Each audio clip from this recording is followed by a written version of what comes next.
Bienvenidos, Tarapacá en la Mira en Iquique Televisión, en esta oportunidad desde el restaurante Rialto del Hotel Sunfish.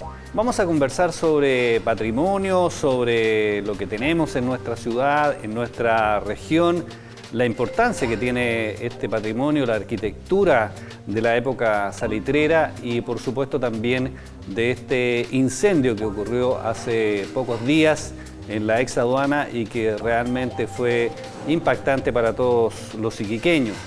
Para ello hemos invitado a nuestro programa al arquitecto, ex director de la Escuela de Arquitectura de la Universidad Arturo Prat y actualmente director del Instituto de Patrimonio, Bernardo Dinamarca. Bernardo, bienvenido una vez más a Iquique Televisión. Muchas gracias, Reinaldo. Muchas gracias otra vez por la invitación.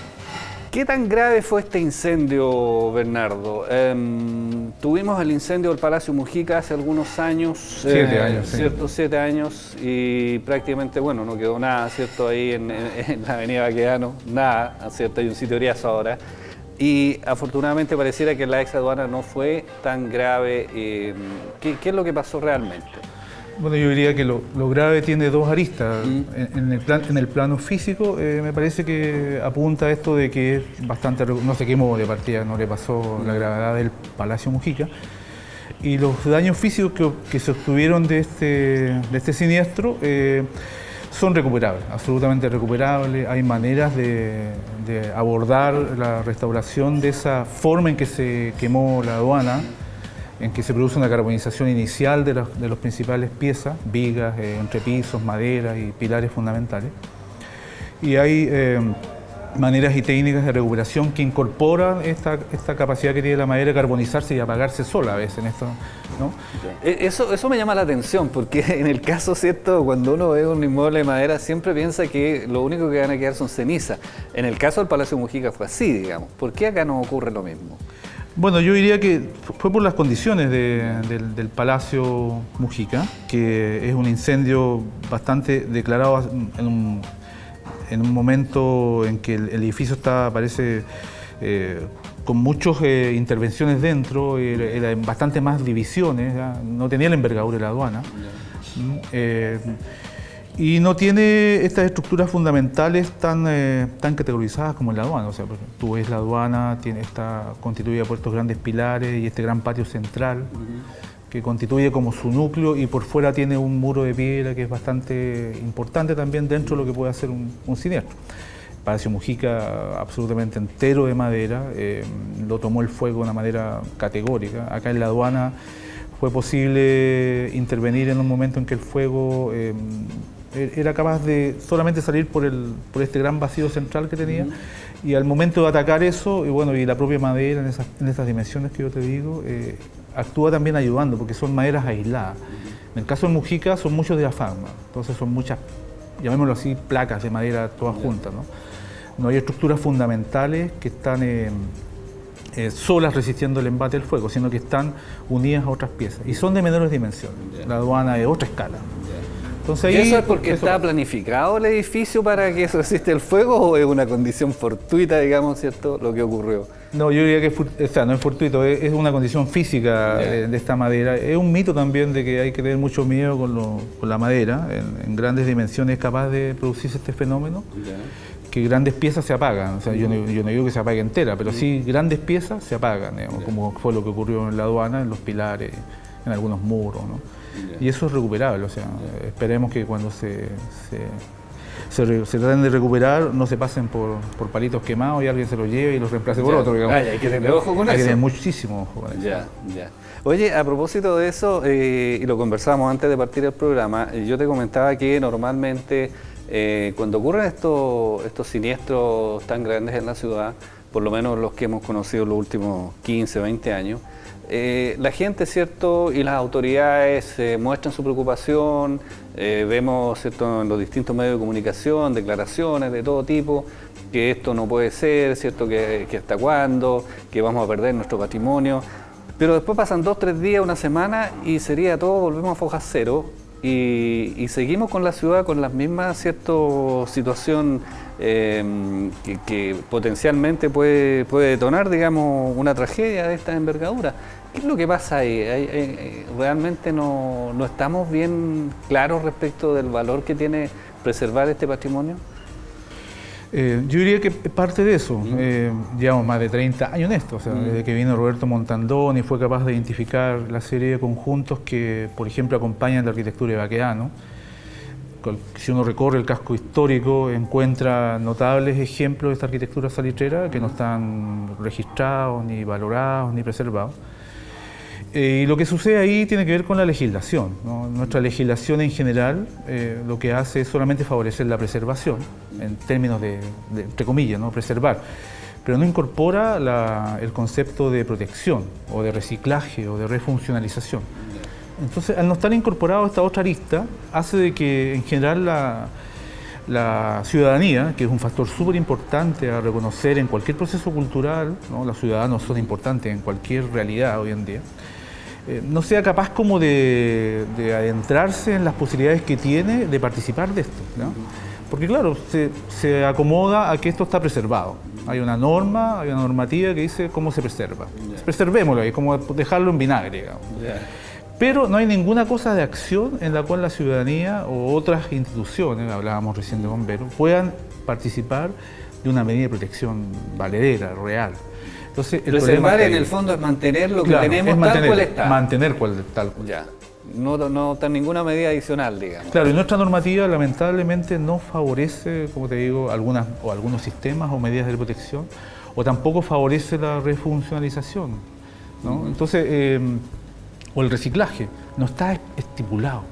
Entonces, siempre nos vamos a tropezar con el mismo pie forzado. Es de esperar que la nueva legislación que va a acompañar toda la creación del nuevo Ministerio de Cultura y Patrimonio sea capaz como de resolver esto, ¿ya? Eso permitiría dar más capacidad de acción a la protección del patrimonio. ¿Y qué es lo que se podría hacer, digamos, para proteger, por ejemplo, lo que es la Avenida Baquedano, lo que son esas casas centenarias? ¿Qué se te ocurre, digamos, que serían medidas que habría que adoptar?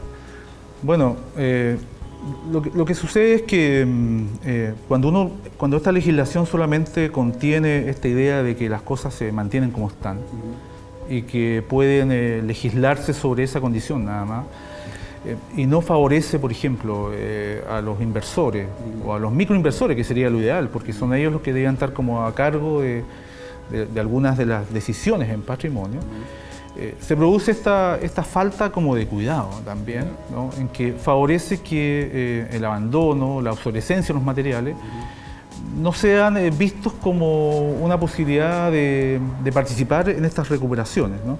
Entonces, la calle Baquedano en este momento es como un gran elefante que necesita demasiado cuidado, pero no tiene los medios para cuidarse. Yo creo que gran parte de esta idea de que los ciudadanos tienen que hacerse cargo de la realidad de los sitios patrimoniales. Por ejemplo, es muy importante en una legislación patrimonial que la participación de los ciudadanos sea garantizada, ¿no? Hay grupos, yo sé en Baquedano, que, por ejemplo, ellos proponen, yo me he encontrado con gente, proponen, creemos una especie de policía de Baquedano, una policía del paisaje, como existe en otros lugares, en que son capaces de cuidar en un aspecto del patrimonio. Entonces esto debería poder surgir casi como una idea de que no es solamente un ente el que administra un espacio patrimonial, sino que son los grupos a los cuales pertenece ese patrimonio. Y ellos ser capaces de organizarse amparado en una legislación, ¿no?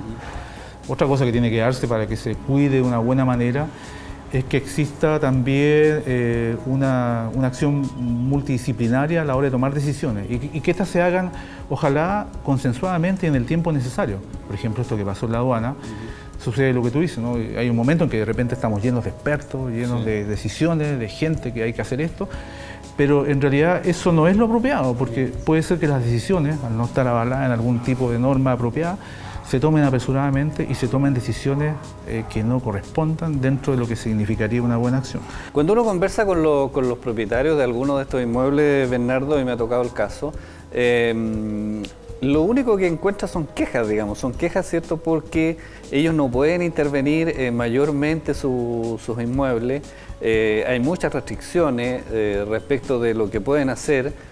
Incluso hasta los colores, digamos, ¿cierto?, con que se pueden pintar las casas tienen que ser tonos pastel, en fin.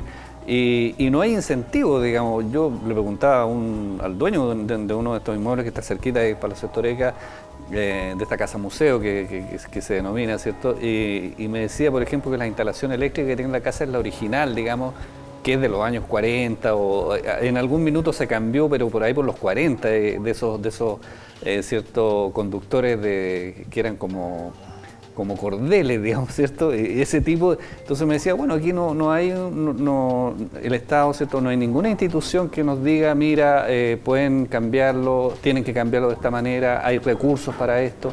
Por lo tanto, y si el dueño de la casa no tiene los recursos, ni la posibilidad de hacer, ¿cierto?, un trabajo profesional, se mantiene ahí stand-by, digamos, y esperando que no ocurra nada nomás.